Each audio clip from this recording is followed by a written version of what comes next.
अस्सलाम वालेकुम viewers, online IT solution में मैं आपको खुशामदीद कहता हूँ।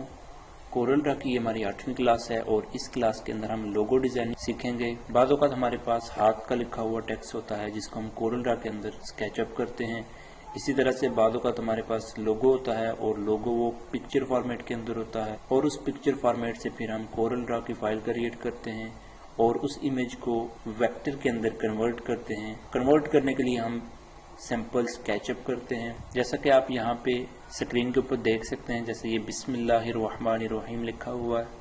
पहले टाइम में ये किसी भी पेंटर वगैरह से लिखवा के फिर उसको स्कैन करके कंप्यूटर में लाया जाता था और उसके बाद उसको स्केचअप किया जाता था कोरल के अंदर। आजकल ये फॉन्ट्स मिल जाते हैं और उन फॉन्ट्स की मदद से आप आसानी के साथ कोरल के अंदर इस तरह के टेक्स्ट लिख सकते हो। इस वीडियो के अंदर मैं आपको बिल्कुल बेसिक कॉन्सेप्ट दूंगा स्केचअप करने का, कि अगर बिलफर्ज आपके पास कोई इस तरह का काम आ जाता है जिसके अंदर कस्टमर आपको कोई इमेज फाइल देता है जो कि आपको स्केचअप करनी है, तो उसके लिए आपको स्केचअप करना पड़ता है।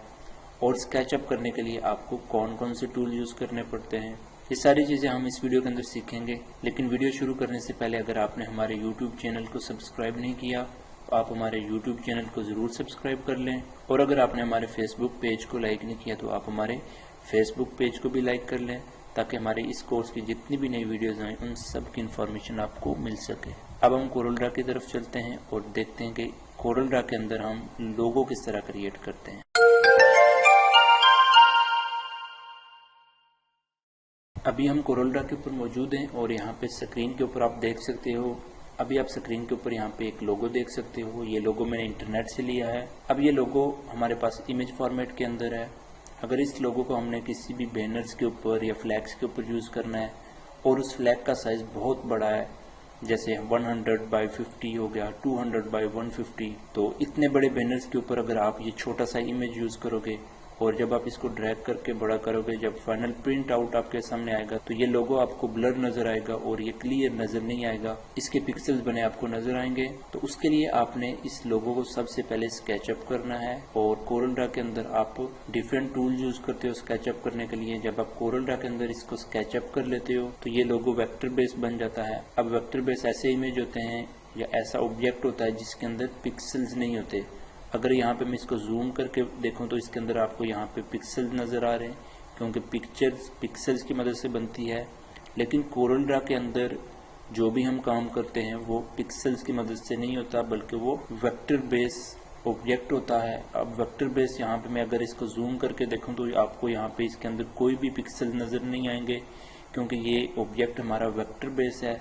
और वेक्टर बेस ऐसे ऑब्जेक्ट होते हैं जो कि मैथमेटिकली कलेक्शंस के जरिए क्रिएट होते हैं। आप यहाँ पे देख सकते हो कि मैं यहाँ पे स्क्रीन के ऊपर कर्सर को मूव कर रहा हूँ और यहाँ नीचे वाली साइड पे आपको कुछ डिजिट्स चलते हुए नजर आते हैं और ये डिजिट्स यहाँ पे बताते हैं कि यहाँ पे किसी भी जगह आप कोई भी ऑब्जेक्ट जब क्रिएट करोगे तो इन डिजिट्स की मदद से वो ऑब्जेक्ट क्रिएट होगा। अब आप यहाँ पे देख सकते हो कि इस ऑब्जेक्ट की यहाँ पे वो आपको सारी डिटेल दे रहा है कि इसका सेंटर पॉइंट क्या है, कितने इंच है, इसकी हाइट कितनी है, इसकी विड्थ कितनी है। तो ये सारा जो ऑब्जेक्ट क्रिएट हुआ ये मैथमेटिकली कलेक्शंस के जरिए क्रिएट हुआ। अब इसके अंदर हमें पिक्सल नज़र नहीं आएंगे। अब आप इसको जितने मर्जी बड़े साइज़ के ऊपर यूज़ करें आपको इसके अंदर पिक्सल नज़र नहीं आएंगे। तो इस तरह से हम स्केचअप करके उस ऑब्जेक्ट को वेक्टर बेस के अंदर कन्वर्ट कर लेते हैं और फिर हम उसको जितने मर्जी बड़े साइज़ पे यूज़ करें उसके अंदर हमें पिक्सल नज़र नहीं आते और ना ही वो लोगो हमें ब्लर नज़र आता है। मैं यहाँ से इसको डिलीट कर देता हूँ और F4 प्रेस करके तो यहाँ से मैं इसको डिलीट कर देता हूँ। अब हम यहाँ पे इस लोगो को स्केचअप करेंगे। स्केचअप करने के लिए आप देख सकते हो कि ये सिंपल रेक्टेंगल की मदद से ये सारा लोगो क्रिएट किया गया है। उसके लिए आप यहाँ पे रूलर्स के ऊपर आके इनको ड्रैग करके यहाँ पे टॉप पे ले आएँ और इसी तरह से इसको ड्रैग करके आप यहाँ नीचे वाली साइड पे इसको रख लें। उसके बाद आप जब यहाँ पे रेक्टेंगल पे आओगे तो यहाँ पे अंदर आपको एक 3 पॉइंट रेक्टेंगल टूल आपको नज़र आएगा। ये रेक्टेंगल आपने सिलेक्ट कर लेना है और सबसे पहले आपने यहाँ से इसको ड्रॉ करना है यहाँ तक और इसको नीचे की तरफ ले आना है। उसके बाद आपने यहाँ पे अरेंज में आना है और यहाँ से इसको कन्वर्ट टू कर्व कर लेना है।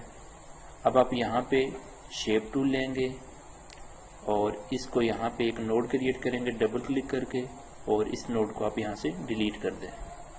इसी तरह से आप यहाँ पे एक नोड क्रिएट कर लें और इस नोड को आप यहाँ से डिलीट कर दें। इस नोड को आप सिलेक्ट करके थोड़ा सा इसको बैक साइड पे कर लें, जैसे मैं यहाँ पे इसको रख लेता हूँ। इसी तरह से मैं यहाँ पे फिर यही टूल लेके और यहाँ से नीचे वाली साइड पे इसको मूव कर लेता हूँ और यहाँ तक इसको मैं रखने के बाद कंट्रोल Q प्रेस करके इसको कर्व कर लेता हूँ और यहाँ से मैं शेप टूल लेके यहाँ डबल क्लिक करके एक नोड क्रिएट कर लेता हूँ और इसको मैं यहाँ से डिलीट कर देता हूँ।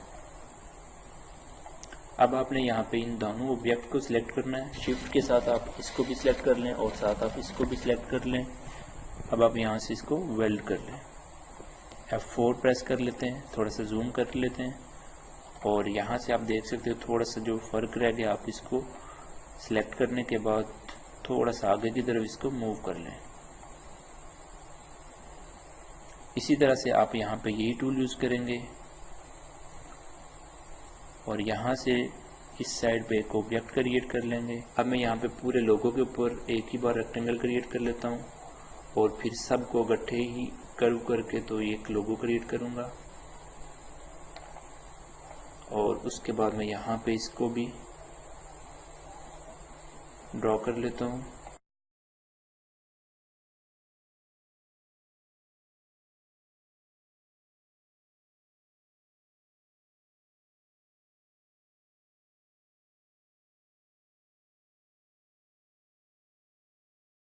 अब यहाँ पे देख लें कि ये ऑब्जेक्ट और ये ऑब्जेक्ट बिल्कुल एक दूसरे के इक्वल होने चाहिए, तो उसके लिए आप यहाँ पे इसको सिलेक्ट करके नम लॉक ऑन करके इसको प्लस कर लें और इसको आप यहाँ से एरो की मदद से आगे की तरफ मूव कर लें। अब आप सब ऑब्जेक्ट को सिलेक्ट करके अरेंज मेन्यू के अंदर आएँ और यहाँ से कन्वर्ट टू कर्व कर लें। अब मैं यहाँ पे इसको सिलेक्ट करने के बाद शेप टूल लूँगा और यहाँ पे एक नोड क्रिएट कर लेता हूँ और इसको मैं यहाँ से डिलीट कर देता हूँ। इसी तरह से आप यहाँ पे एक नोड क्रिएट कर लें और इसको आप यहाँ से डिलीट कर दें। इसको सिलेक्ट करने के बाद आप यहाँ पे एक नोड क्रिएट कर लें और इसको यहाँ से डिलीट कर दें। इसको यहाँ से मैं ऊपर की तरफ थोड़ा सा मूव कर लेता हूँ। अब इसको सिलेक्ट करने के बाद यहाँ पे भी मैं एक नोड क्रिएट करके इसको यहाँ से डिलीट कर देता हूँ और इसको यहाँ से थोड़ा सा ऊपर की तरफ मूव कर लेता हूँ। उसके बाद मैं यहाँ पे भी एक नोड क्रिएट करके तो इसको यहाँ से डिलीट कर देता हूँ और यहाँ पे भी एक नोड क्रिएट करके तो इसको भी मैं यहाँ से डिलीट कर देता हूँ।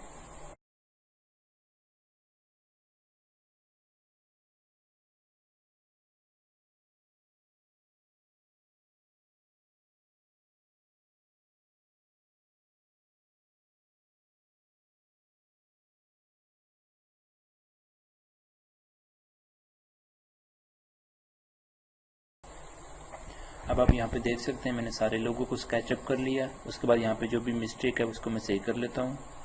इस ऑब्जेक्ट को मैं थोड़ा सा नीचे की तरफ मूव कर लेता हूँ और इसी तरह से ये सारे को मैं चेक कर लेता हूँ। इसको सिलेक्ट करके थोड़ा सा इनसाइड एरिया में मैं मूव कर लेता हूँ यहाँ पे। और उसके अलावा आप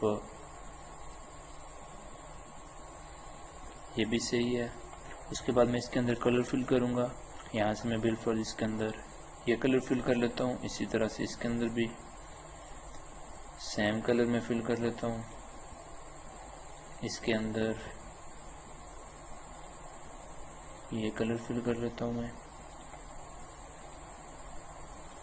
और इसके अंदर भी मैं ये कलर फिल कर लेता हूँ। अब यहाँ पे ये दरमियान वाले ऑब्जेक्ट को सिलेक्ट करने के बाद मैं यहाँ से वेल्ड कर लेता हूँ और इसको भी सिलेक्ट करके तो यहाँ से मैं वेल्ड कर लेता हूँ। इस तरह आप यहाँ पे देख सकते हैं मैंने स्केचअप की मदद से ये सारा लोगो क्रिएट कर लिया। अब आप इन सब को सिलेक्ट करके तो यहाँ से इनकी आउटलाइन ऑफ कर लें और आप देख सकते हो कि बिल्कुल वाज़ेह आपको उसी तरह एक लोगो नज़र आ रहा है। ये टेक्स्ट आप सिंपल टेक्स्ट टूल की मदद से यहाँ पे लिख सकते हो। मैं यहाँ पे इसको इमेज को एक साइड पे कर लेता हूँ और यहाँ से F4 प्रेस करता हूँ तो आप देख सकते हो कि यहाँ पे ये लोगो और ये लोगो आपको बिल्कुल सेम टू सेम नज़र आ रहे हैं। अगर मैं यहाँ पे ये लोगो जूम करता हूँ तो इसके अंदर आप देख सकते हो यहाँ पे आपको पिक्सल नज़र आ रहे हैं, और अगर ये लोगो मैं यहाँ पे जूम करता हूँ तो इसके अंदर हमें पिक्सल नज़र नहीं आ रहे, क्योंकि ये हमने कोरल ड्रा के अंदर क्रिएट किया और ये वेक्टर बेस ऑब्जेक्ट है, इसलिए इसके अंदर हमें पिक्सल नज़र नहीं आ रहे। उम्मीद है इस वीडियो की आपको समझ आ गई होगी। अगर आपको इसके बारे में कोई भी कन्फ्यूजन हो तो आप इस वीडियो को बार बार देखें, और अगर तब भी कोई कन्फ्यूजन हो तो आप नीचे कमेंट बॉक्स में मुझे ज़रूर कमेंट्स करें, तो इंशाल्लाह मैं इसके बारे में आपको ज़रूर सलूशन दूंगा। मुझे अगली वीडियो तक इजाज़त दीजिए। अल्लाह हाफिज़।